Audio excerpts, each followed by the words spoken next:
If you only listen to one thing I say, let it be this. The most expensive thing I've ever worn in my life wasn't a diamond or a designer dress. It was a lie, a plain, shapeless lie that hung off my shoulders like a thrift store dress and cost me nothing to buy, but everything to carry.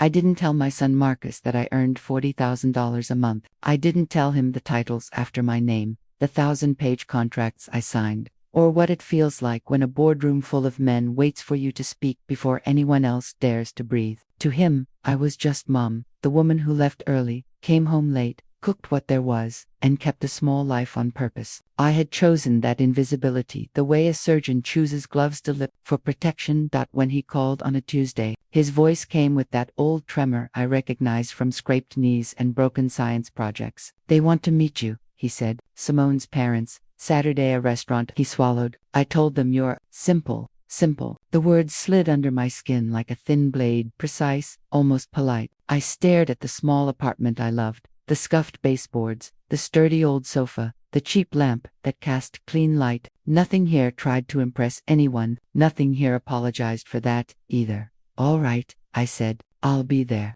You can call it a test if you want." I called it an audit of the heart. 40 years in corporate rooms taught me that numbers don't lie, but people do, especially when money is in the room. So I decided to bring silence to that table and let it do the measuring. If they believed I was poor, would they still be kind? If they thought I had nothing to trade, would they bargain for my dignity? Saturday came cool and gold. I chose a gray dress that made no promises, shoes whose best years were behind them, and a canvas tote with a ghost of a Market's logo faded on the side. I pulled my hair back without ceremony. In the mirror, a woman looked back at me who could be ignored in a crowded room. That was the point. The taxi rolled into a district where nights are polished and everything gleams. A doorman, in white gloves, opened the door like a curtain. The restaurant's name shone in brass. Inside, it smelled of butter and money. I saw them before they saw me. Marcus stood in a dark suit, his smile strained at the edges. Next to him, Simone looked curated, cream dress, measured elegance.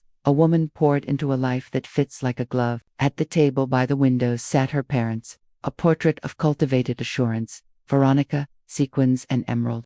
The certainty of a woman who has never been told no in a language she respects. Franklin, steel gray suit. The weight of a watch that tells time and status. Marcus spotted me and flinched just a flicker, but it was there. He came forward, gathering me into a careful hug that didn't wrinkle his jacket. "Mom, you came." "Of course," I said. "Where else would I be?" Simone's kiss brushed the air near my cheek. "It's nice to see you," she said, in the tone of someone passing a stranger on a staircase. She guided me toward her parents with the gentle pressure one uses to steer a shopping cart that has a swerve in the wheel. "Mother, father, this is Marcus's mom."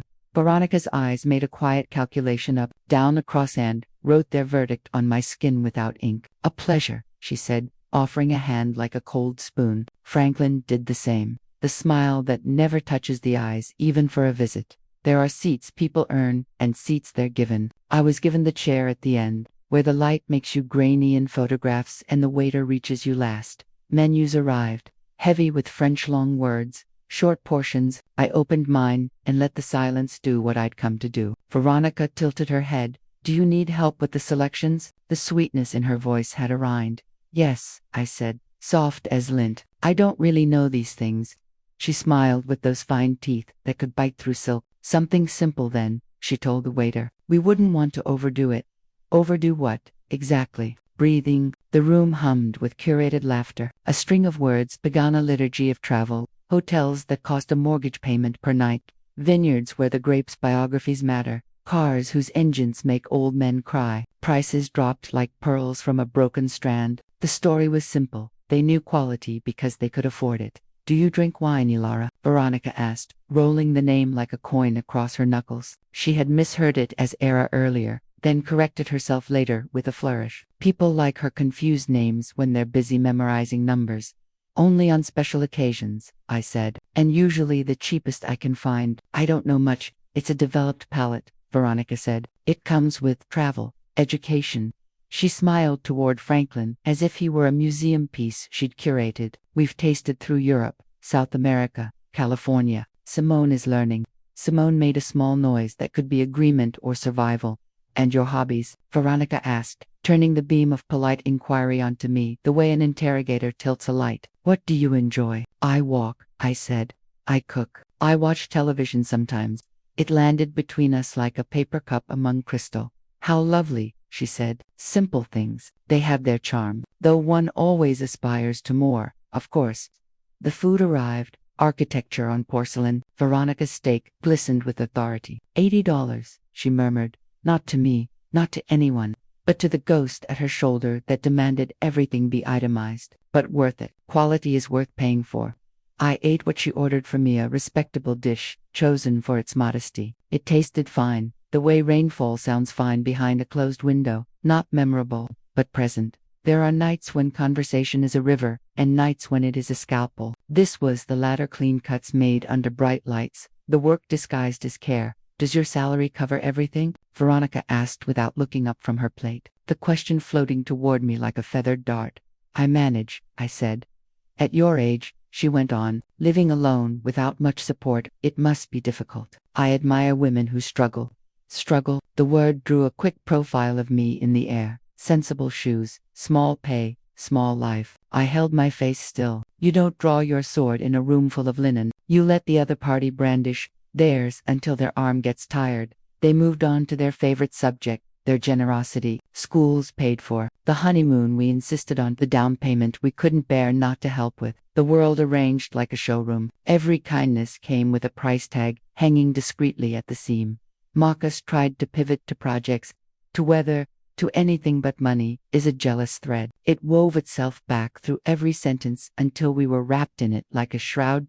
Desert, when it came, looked like an art student's final. Tiny, beautiful, arrogant. Veronica lifted her fork as if conducting a string quartet. $30, she said, delighted. With edible gold. Edible gold. The phrase sat in my mouth like a joke I refused to laugh at. It happened then, the shift. Conversation tightened, as if the room had cinched its belt. Veronica placed her fork down with ceremony and folded her hands. I think we should talk, as a family, she said, adopting that warm register people use when they're about to move furniture in a house they don't own. Marcus stiffened. Mom, Marcus, she said, her palm opening toward him, and closing again, a stop sign made of flesh. Please. She turned to me, and in her eyes I saw it, the calculus of the tidy solution. We love Marcus, she said. We adore him, and we want the best for them both. Stability, peace. We help where we can because that's who we are. But we also worry, a small sigh, about unnecessary burdens. Burdens. People like Veronica hate messes they didn't orchestrate. I waited. We're prepared to help you, she said, voice honeyed, gaze steady. A modest monthly allowance, just so you're comfortable. So Marcus doesn't have to worry. And in exchange, we'd ask you to give them space, not to call so often, not to press. I heard the waiter's tray clink behind me. Somewhere to my left, someone laughed loudly. The wrong soundtrack at the wrong time. I lifted my napkin, touched the corner to my mouth, and considered the workmanship of the net she had thrown over the table. How much, I asked, is modest? Veronica hesitated not long, but I felt it. 500, perhaps $700 a month to erase a mother. I nodded, slowly. I see, across the table. Simone's eyes fell to her plate, hands quiet in her lap. Franklin leaned back, the picture of a man who has just witnessed a small, necessary cruelty administered cleanly. What did you get them for the house? I asked, light as air. Veronica brightened. 40,000, she said, kindness tallied, and 15 for the honeymoon. It wasn't much, but we wanted to do it properly. 55, I said, as if counting stones beside a river. When you love your children, you don't hold back. Exactly, she said, relief widening her smile. At last, something we could agree on. I set my fork down, let the silver find the linen with the softest sound, and finally looked her straight in the eye. Tell me, I said, and in my voice arrived something of the boardroom, precise, the temperature dropping a few degrees. Did all that money buy you what you wanted? Veronica blinked. I'm sorry. Respect, I said. Did it buy respect? Or did it only buy obedience? The air changed, not a gust, just the press of weather you feel in your bones. Franklin's fingers tightened around his glass. Marcus's jaw worked. Simone's breath snagged in the delicate place between apology and reflex. I think you're misinterpreting, Franklin began. Am I asked, turning to him for the first time fully. Because I've been measuring since I sat down. Not the courses, not the prices, the kindness, the curiosity, the absence of both. Veronica's posture remained impeccable, but something unseen gave way.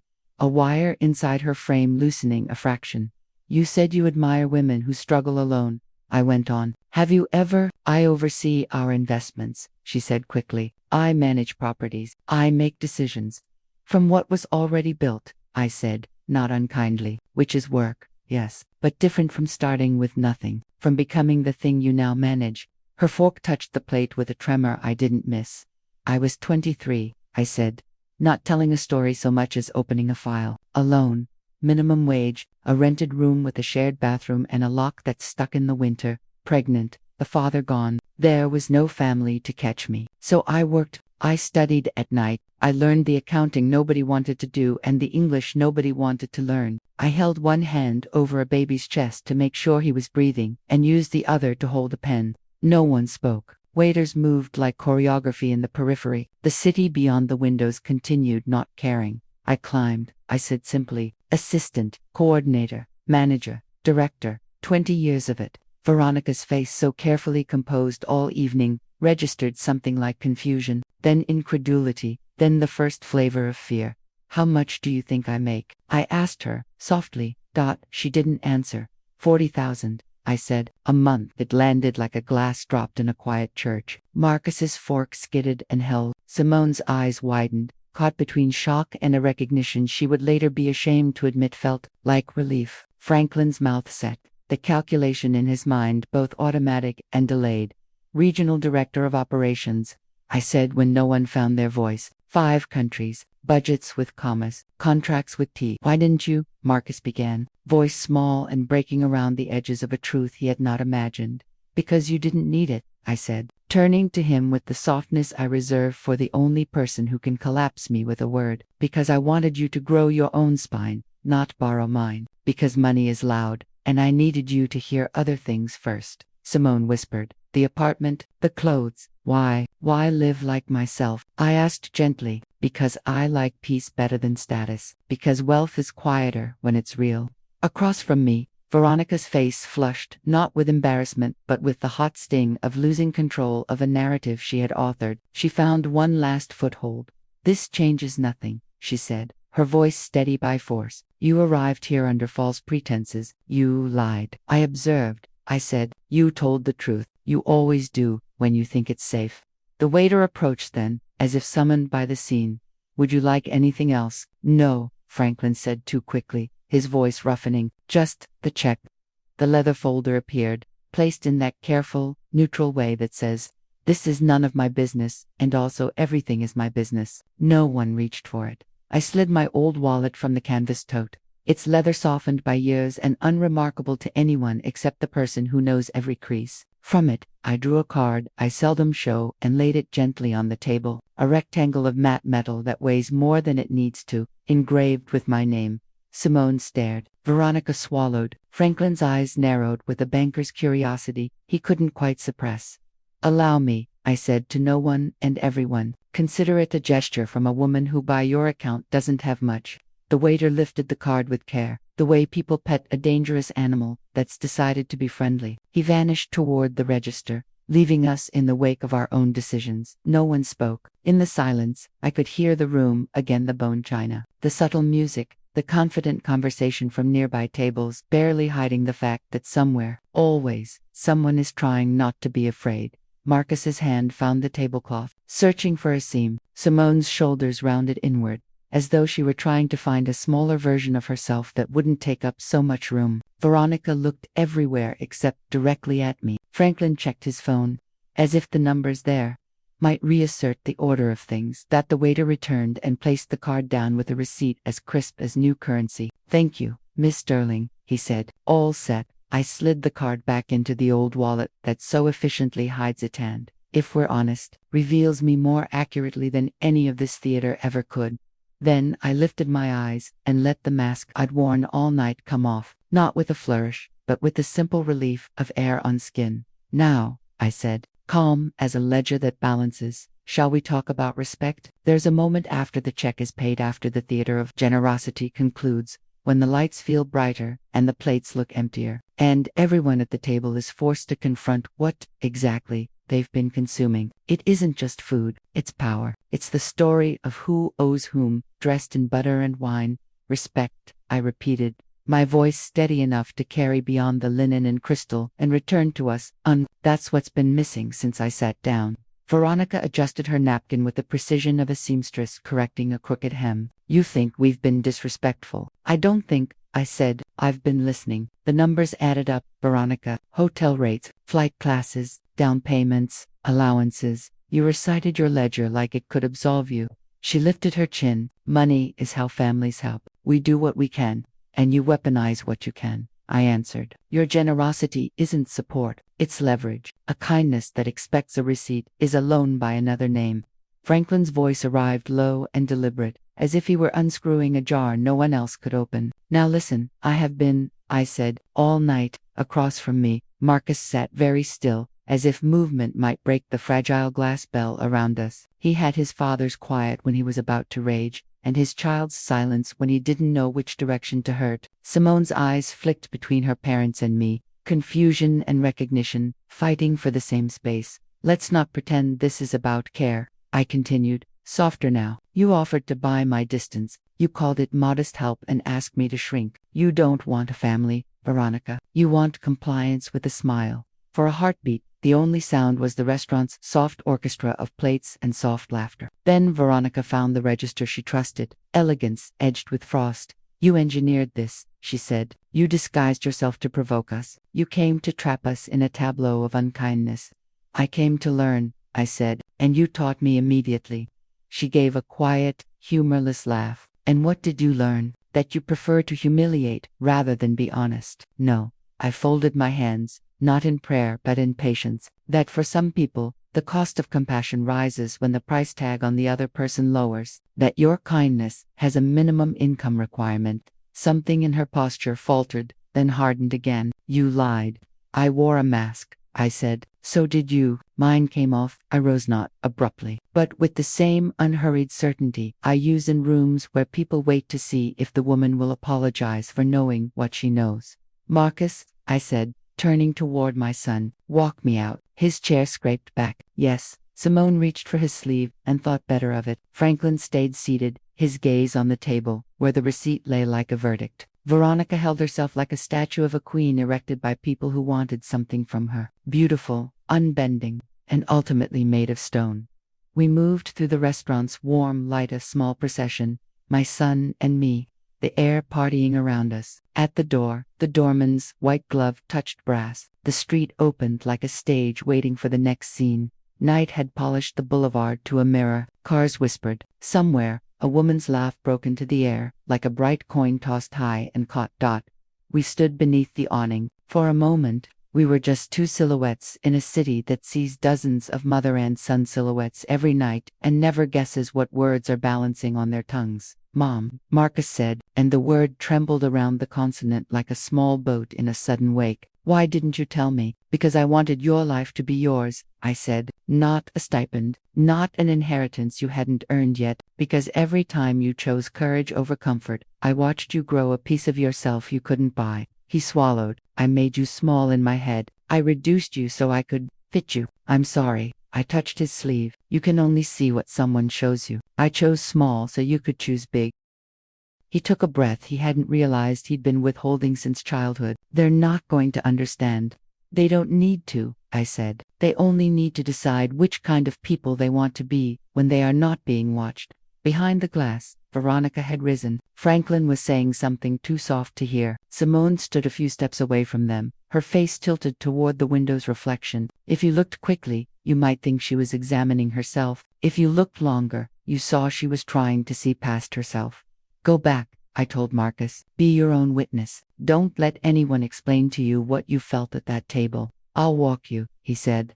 I'll call a car, I said. We both smiled at the compromise we've learned to make with the people we love. Meet in the middle of an impulse. The rideshare slid to the curb with the anonymity of good service. He opened the door. I paused. Ask her, I said. Ask Simone who she is without their applause. He nodded. I will. Marcus, I waited until his eyes met mine. Set boundaries like you set bones. They hurt at first, but they heal stronger. He laughed, a small, startled sound that spliced childhood and manhood down the middle. When did you become poetry? When I stopped needing to be practical for men who thought that was the only language worth speaking. He squeezed my hand. Text me when you're home. Yes, I said, and climbed in. The driver didn't ask where we were going. The address hovered on his screen like a quiet decision already made. We merged into the city's bloodstream. I watched the lit windows slide by each small stage where what passes for ordinary might be someone else's miracle, and vice versa. The restaurant receded until it was just another expensive room filled with people trying to buy their way out of being lonely. Good place? The driver asked. A casual kindness. Eyes on the road. Fancy, I said. People tip better when they eat gold, he said. It was a joke, but there was nothing mean inside it. Only observation. We fell into a companionable silence.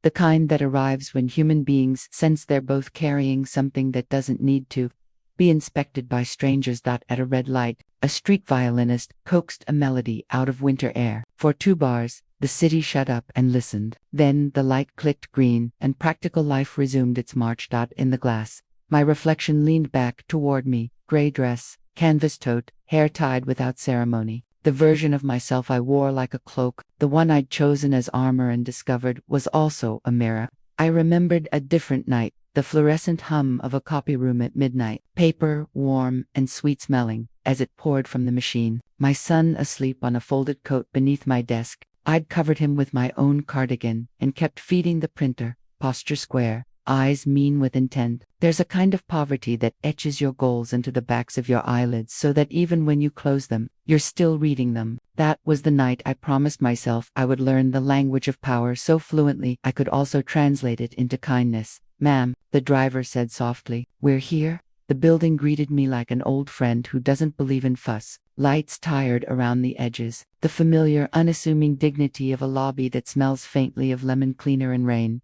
Thank you, I said, handing him more than the fare asked for. He looked as though he might protest. Then he read my face and chose gratitude over formality. Have a good night, he said, and meant it. Inside the apartment, silence opened its arms, and I stepped into it. I unhooked the mask of the evening dress, shoes, the posture that lets cruel people ricochet off you without denting the finish. In the kitchen, the kettle performed the oldest miracle, water to steam. I poured, stirred, watched the tea's color deepen, as if strength could be coaxed into liquid with patience alone. At the table, my phone pulsed. Messages multiplied like startled fish. One from my assistant, Monday's budget review moved to 9:30. Legal wants a pre-brief at 9 o'clock. Congrats on Carla's signature. She CC'd me. You magician. One from a number not stored. Mother-in-law, I'm sorry. May I speak to you when you're ready? Simone. I read hers twice. In the first reading, I heard her parents comprehensively trained apologetic. In the second, I heard something else. A woman hovering at the regular boundary between belonging and autonomy.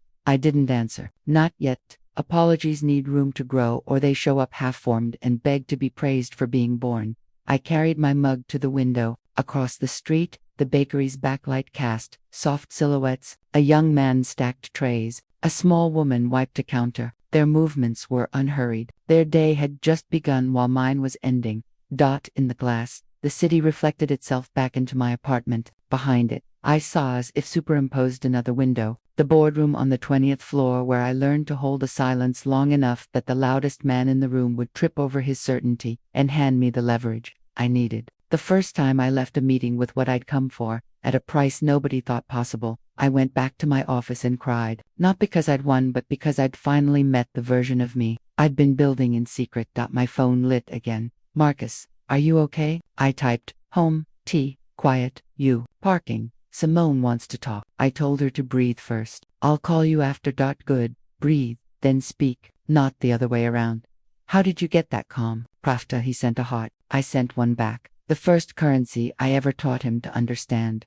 I slept briefly and hard. The kind of sleep your body takes when it's been holding the chords of a puppet show for hours and finally lays them down. I woke before dawn, a habit they pay me for now, but which I learned when I was buying milk with change, counted twice. In the gray, early light, the city was a body before makeup, honest, softer, all its angles still in bed. I laced my shoes and left the building, down the stairs, always the stairs, out into the cool morning, into the small, ordinary holiness of other people's routines. At the park, a woman in a janitor's uniform fed crumbs to birds with broken, deliberate kindness. Two teenagers jogged badly and laughed anyway. A man with a briefcase rehearsed a presentation to no one, his hand carving the air in quiet, confident shapes. We are all ridiculous and beautiful before we put our armor on. On the bench, I sat and let the quiet do what it always does, account for me. You live a long time with a secret, and you forget the weight you've adapted to. Carrying it becomes posture. Posture becomes identity. I hadn't realized how heavy this one had grown until I set it down in a room that couldn't handle it. There's a reason I never moved. Never traded this address for glass and marble. There's a reason I kept the tote, the plain wallet, the dress that says only what fabric can say. They are not prophecies of poverty. They're proofs of concept. They keep me fluent in the language of enough. My phone buzzed again. Marcus. Can we talk? I called. He answered on the first ring, sound rushing through the speaker like relief being exhaled. They're furious, he said without hello, and then, softer, she's scared. Of me, I asked. Of them, of herself, of what it means if she stops agreeing to the script. Good, I said. Fear is a clean break when it points the right direction. He blew out a breath. Mom, what you said about boundaries like bones. I wrote it down. You don't have to frame my sentences, I said. Frame your standards. I told them, he said, voice gathering steel. No more comments about money. No more using gifts as leashes. No more weighing people the second they walk in a room. If they want to be in our lives, they come as people, not as patrons. And they called it ungrateful, he said. Father said you manipulated the night. Mother said you embarrassed her. Truth is not a polite guest, I said. It uses the wrong fork. It drinks from the water glass by mistake. Some people never forgive it for that. He laughed, a real one this time. You're impossible. I'm consistent. He was quiet. Then, I'm proud of you. There, it was the sentence that makes 20 years of study and 40 of work suddenly weigh nothing. I'm proud of you, I told him. It's harder to unlearn than to learn. After we hung up, the sun shook out its bright hair, and the city put its face on. I walked home with the morning on my shoulders like a warm shawl. At my door, a small envelope waited under the matta, courtesy no one uses anymore except the very old or the very careful. My name in a tidy hand. Inside a note card, thick and cream. Elara, it read in narrow, upright script. I would like to meet you without witnesses. I will not argue. I will listen. Veronica. My first thought was irritation at the theft of my morning's quiet. The second was curiosity, the clean, professional kind you bring to a problem you didn't ask for, but might be able to solve. I turned the card over. Nothing. No time. No place. Only courage. Or maybe desperation. Written in expensive ink. The phone lit once more. A new message from Simone. I know you won't answer quickly. I respect that. I need to tell you this anyway. I was wrong. I helped them make you small. I don't want to be that woman anymore. Beneath it, another message arrived immediately, as if tapping out the fear that had just learned its way around her throat. If you'll see me, I'll come alone. I stared at the two texts, at the card on the table, at the morning shaped into something I hadn't scheduled. The documentary voice in my head, the one that sometimes narrates my life like a film. I'm only executive producing offered its setup. When a lie ends, what takes its place? Not silence. Not always peace. Sometimes the truth walks in with muddy shoes and leaves prints on the things you were hoping to keep pristine. You can either scrub them away or choose to remember where the road came from. I made more tea. I set another cup on the counter, empty, warming. Then I typed Sunday, 2 o'clock. My place. Come as yourself. I hit send to Simone and left Veronica's card under a magnet on the refrigerator door, where you put recipes you don't trust yet but might try. The clock in the kitchen ticked in its modest way. The kettle hissed. Somewhere in the building, a radio played a song I hadn't heard since my 20s. It sounded cheaper now, but truer, too. I sat down with my calendar, opened to the coming week, budgets and briefings, flights and factory visits. The precise ballet of a life I built to be useful to more than my own reflection. Beside the meetings and the numbers, I wrote 2 new appointments in my own hand. Sunday, 2 o'clock, conversation. Monday morning, peace. Again, I closed the book and looked around my apartment at the chipped bowl I refused to replace, the plant that insists on thriving, the army of books that have followed me through 3 apartments and 1 century's worth of expectations. Wealth doesn't change you. It makes a bigger, brighter stage for the self you already are. I had refused the stage. Tonight, for a few hours, I'd been forced onto it. I had not forgotten my lines. On the counter, the second cup waited, empty and warm, ready to be filled by someone willing to drink something without first asking the price. 3 days later, the doorbell rang. It was Wednesday afternoon, golden light filtering through the curtains, like the calm before confession. I knew who it was before I even opened the door. Some intuitions don't knock, they whisper. When I turned the knob, Simone stood there. Not the Simone from the restaurant, the one wrapped in silk and self-conscious elegance, but someone else entirely. Her hair was pulled back, face free of makeup, a plain cream blouse tucked into worn jeans. She looked like a person unlearning the art of performance. "May I come in?" she asked. "Of course," I said. "Shoes off, if you don't mind." The floor creaks in protest otherwise. She smiled faintly and stepped inside. I guided her to the sofa, the same one she'd once called cozy but outdated when she thought I couldn't hear. Now she touched the fabric as if it might hold answers. For a moment, neither of us spoke. The air between us was fragile, too heavy for small talk, too light for anger. "I didn't come to defend them," she said finally, her voice trembling but firm. "I came to apologize. And to explain." I nodded once. "I'm listening." She took a breath that felt like it came from somewhere deeper than lungs. "My parents weren't always like that. Or maybe they were, but they had reasons. They were poor growing up. No electricity, no proper meals, working the fields as kids. When they finally escaped, money became oxygen. Without it, they suffocated. With it, they believed they'd never feel powerless again." Her hands twisted in her lap. "They worship security because they've known hunger. But that fear grew claws. They measure everything and everyone in dollars now, because that's the only scale they trust. They forgot that people weigh differently." "That explains them," I said quietly. "It doesn't excuse them." "I know," she whispered, "and I know I let it happen. I sat there that night, watching them cut you down piece by piece, and I said nothing, because that's what I've done all my life. Stay silent, keep the peace, play the good daughter." Her voice cracked. "But you didn't flinch. You didn't raise your voice, yet you tore through their armor like it was paper. And I realized, I've never seen a woman stand like that in my whole life." I studied her face, so young, and yet already shadowed by the kind of fatigue that comes from living as someone else's reflection. "Strength isn't loud," I said softly. "It's steady. People mistake stillness for weakness, until it doesn't break." She nodded slowly. "Marcus told me everything after you left. He said you weren't angry, you were disappointed. That hurt worse, because I deserved it. You tested us, and I failed." "This wasn't a test," I said. "It was a mirror. Everyone just saw their own truth." Simone looked up, eyes glistening. "I want to change that reflection." I poured her to mint and chamomile, nothing fancy, but warm. The steam curled between us like forgiveness, waiting for permission. "Tell me," I said, "what do you want to change?" "Everything," she said, then laughed quietly at her own audacity. "The way I think, spend, talk, judge, the way I see people. I don't want to become them. I want to be free." "That's a beautiful word," I said, "but freedom costs." She tilted her head. "What does it cost?" "Truth," I said. "The price of being honest with yourself is losing the comfort of your lies." She went still, the truth landing inside her like a small earthquake. "I can pay that." "Then start small," I said. "Ask yourself before every choice, am I doing this for peace or for appearance?" She repeated the words under her breath as if engraving them somewhere only she could reach. Then she looked up. "Do you think they'll ever change?" "My parents?" I didn't sugarcoat it. "Not until they realized their money didn't buy them safety, it bought them isolation. People like them build golden cages and call them homes." Simone exhaled a shaky breath. "That's exactly what our house feels like." "Then open a window," I said. "Start with air."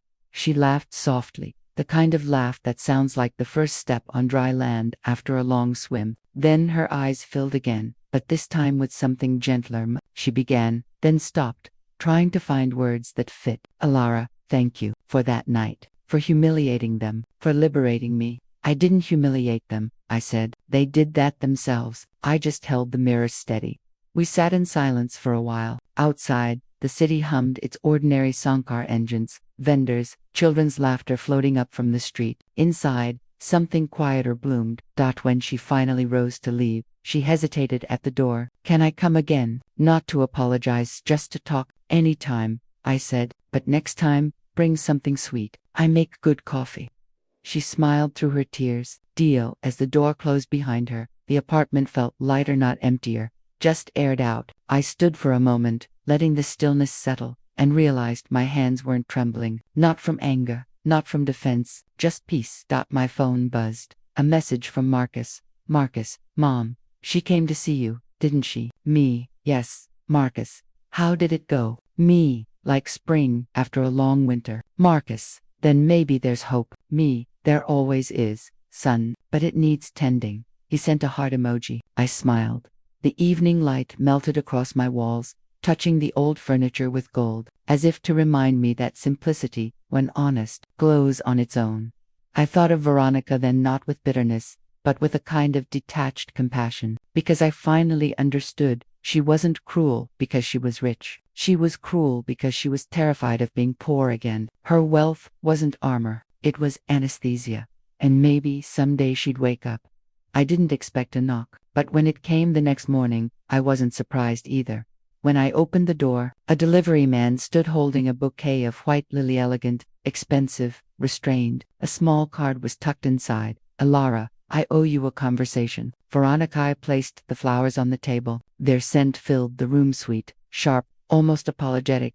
Somewhere deep inside, the part of me that had once thrived on negotiations smiled. The game wasn't over, but maybe, just maybe, it was about to turn into something else. The next morning, sunlight spilled through the curtains like a slow confession. The lilies from Veronica sat in a vase on the table, their white petals open and luminous, too pure for the message they carried. They weren't flowers of affection, they were a white flag.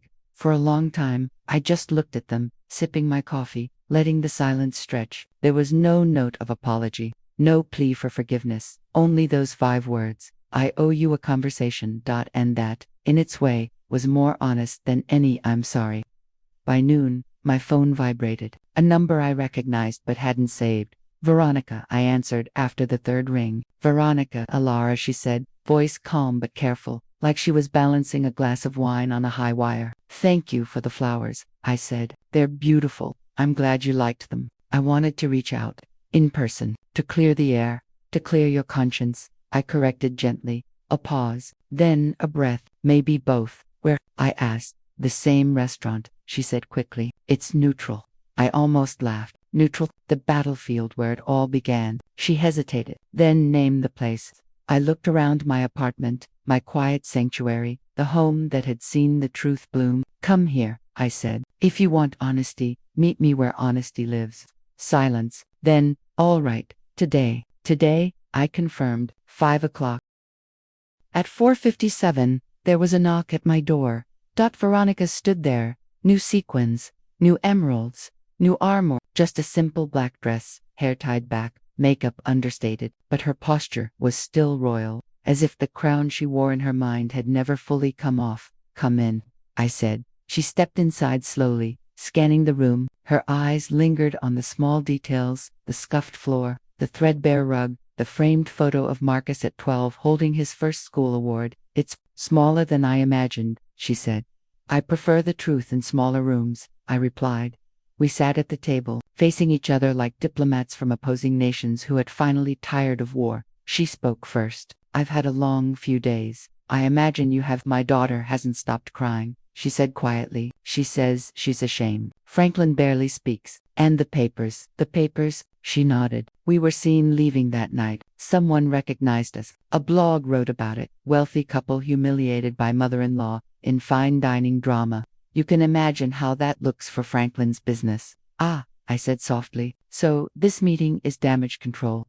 Her eyes flickered, and I saw the truth land before she tried to bury it. Partly, she admitted, but not entirely. Then tell me the other part.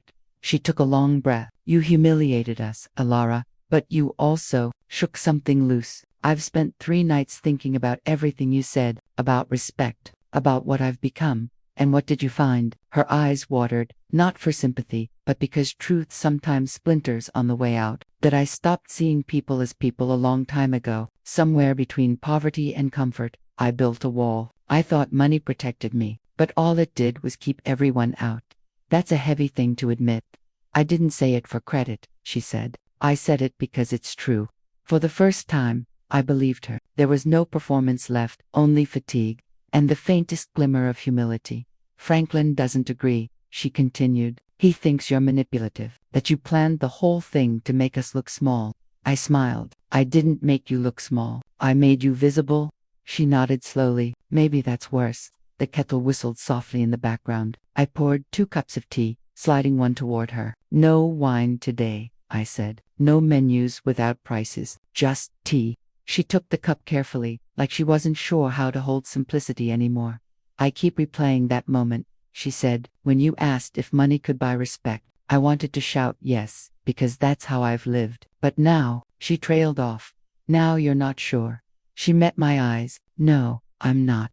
We sat in silence for a long time, the kind of silence that doesn't demand words, only presence. Finally, she spoke again, voice quieter. I don't know how to fix what happened, or if you'll ever forgive me, but I wanted you to know I see it now. I see what I did, how cruel I was. Forgiveness, the word hung between us like a fragile ornament, tempting, dangerous, and easily broken. I don't need your apology, I said softly, but I'll accept your awareness. That's rarer.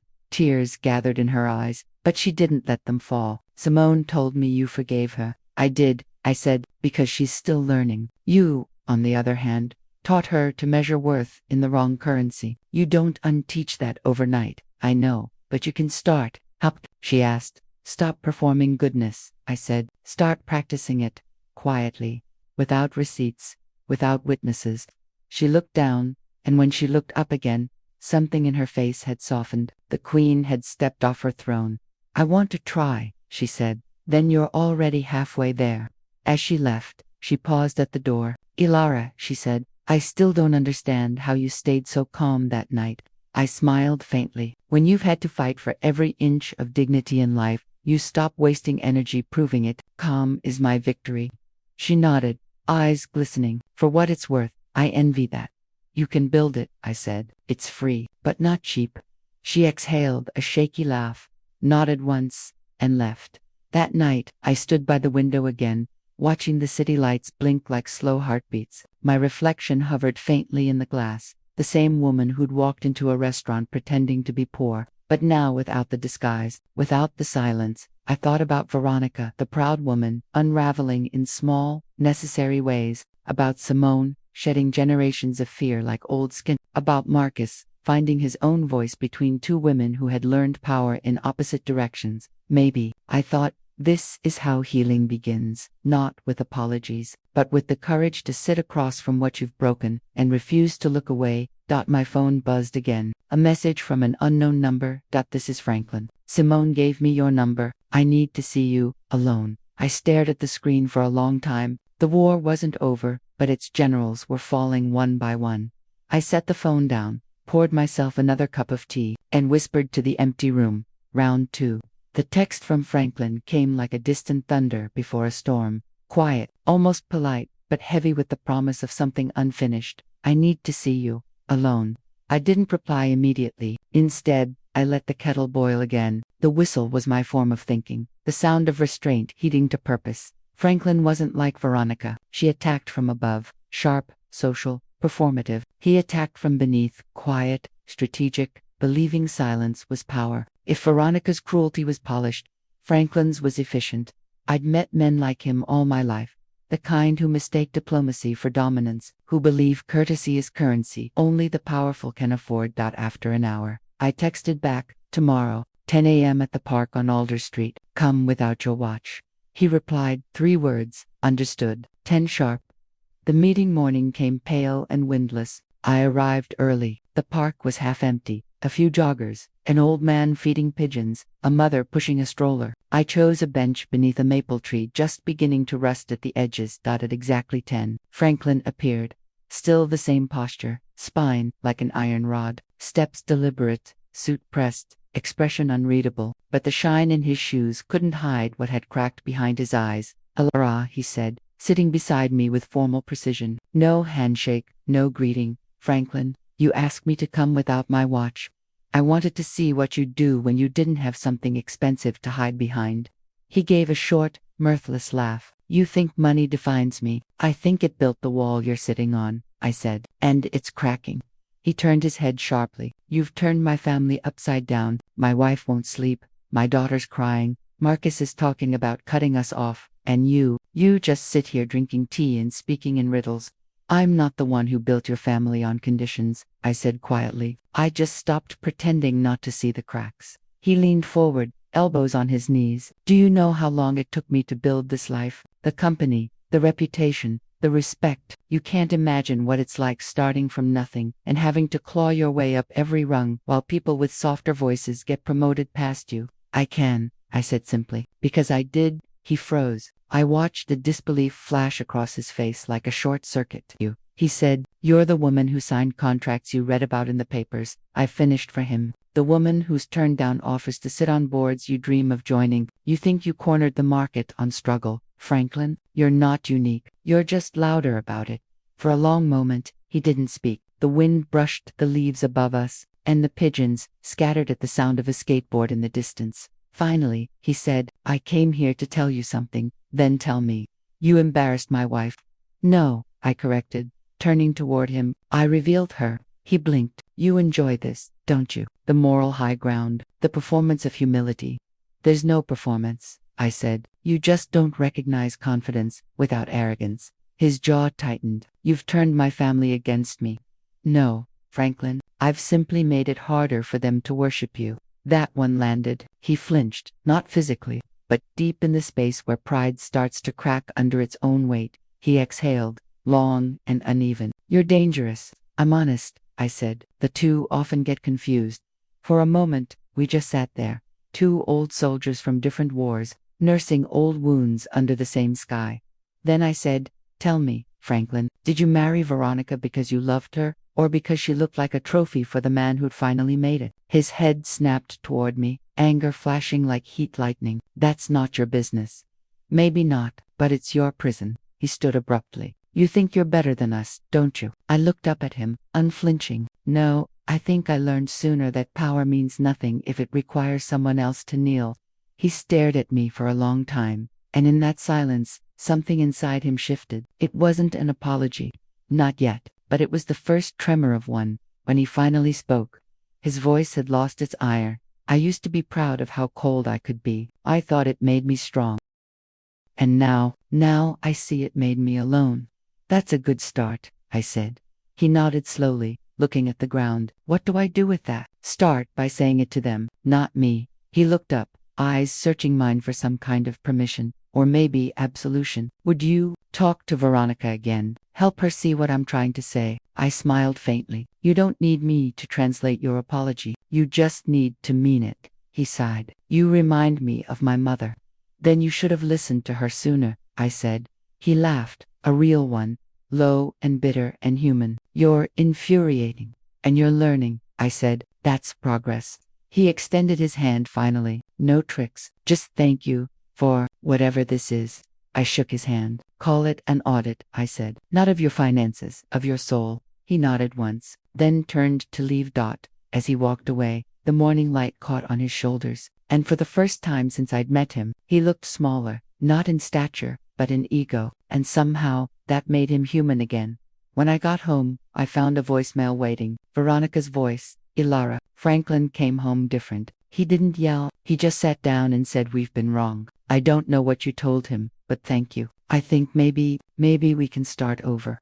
I listened twice, then deleted it. Some stories don't need sequels, they just need silence to seal them. That evening, Marcus and Simone came by. We cooked, laughed, and ate from mismatched plates. No fine dining, no gold flakes, no pretending, just family, flawed, loud, real. And as I watched them, his hand over hers, her eyes unburdened, for the first time I realized something simple and devastating. I hadn't gone to that dinner to teach anyone a lesson. I'd gone to remember who I was, and in the process, I made them remember too. Epilogue. The Measure of Wealth. Months later, on a quiet Sunday morning, a letter arrived. No name, no address on the back. Inside, a check, made out to Women's Shelter Foundation.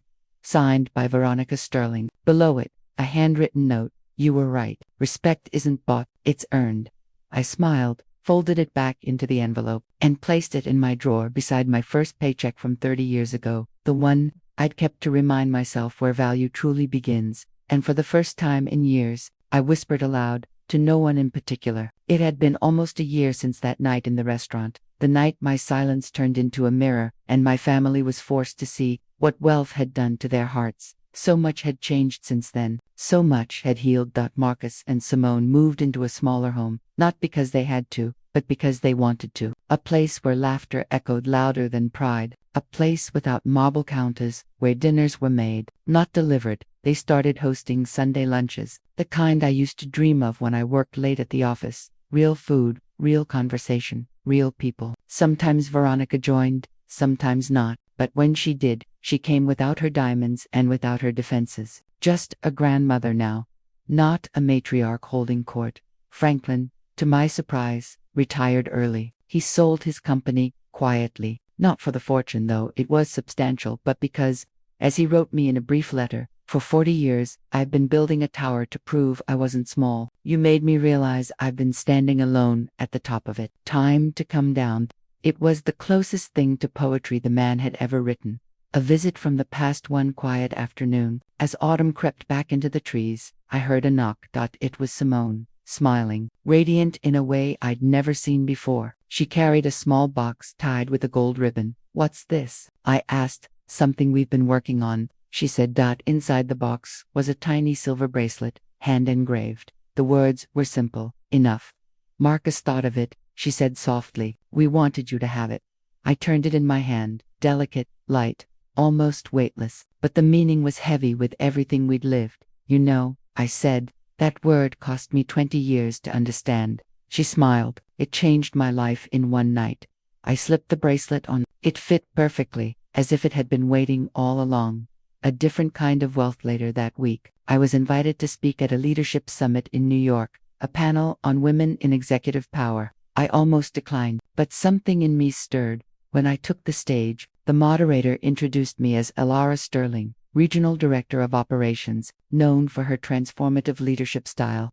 But when I spoke, I told them another story, not about profits, not about corporate strategy, about a dinner, a test, a mirror. I told them how power means nothing if it humiliates the powerless, how dignity is not given by salary, but by how you treat someone who has nothing to offer you, how humility isn't weakness, it's the final form of confidence.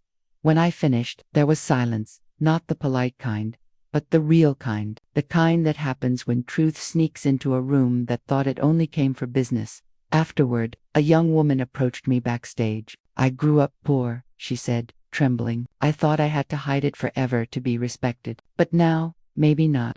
I smiled. Don't erase your beginnings. They're your proof. You can start again, anytime. The final letter. Months later, another envelope arrived. Cream paper. Familiar handwriting. It was from Veronica. Elara. You'll be glad to know I've started volunteering at the same shelter I once donated to. It's humbling work. The women there remind me of who I used to be before fear made me cruel. Simone tells me you're speaking at conferences now. I suppose it's your turn to teach the world what we all learned the hard way. Thank you for that night. I thought you ruined my pride, but you saved my soul. With respect, Veronica. I folded the letter carefully and placed it next to her earlier donation note. 2 pieces of paper that told an entire redemption arc. The quiet ending on the anniversary of that dinner. Marcus invited everyone again, same restaurant, same table, but this time, the tone was different. No performance, no hierarchy, no hidden motives. When the waiter arrived, Veronica smiled at me from across the table. Elara, will you order for us? It was a gesture of surrender and of trust. I chose simple dishes. No gold flakes, no names you couldn't pronounce, just food meant to be shared. And when the check came, Marcus reached for it. This one's on me, he said. I didn't argue. Some lessons are best honored by letting the next generation carry them forward. We laughed, ate, and told stories that didn't end with price tags. At one point, Simone raised her glass and said softly, to the woman who taught us that wealth isn't about what you have, it's about what you keep giving away. I smiled, heart full, eyes warm, not because they were praising me, but because they finally understood. When I got home that night, I sat on my old sofa, tea in hand, and looked around my quiet apartment. The same lamp, the same rug, the same peace. And I thought if I died tomorrow, I would die rich. Not in money, not in property, but in clarity, because I had lived long enough to see my silence break the loudest chains of all: pride, fear, and pretense. And in that final silence, where no more masks were needed, I whispered what had become my creed. True wealth is not what you show the world, it's what you can live without and still smile.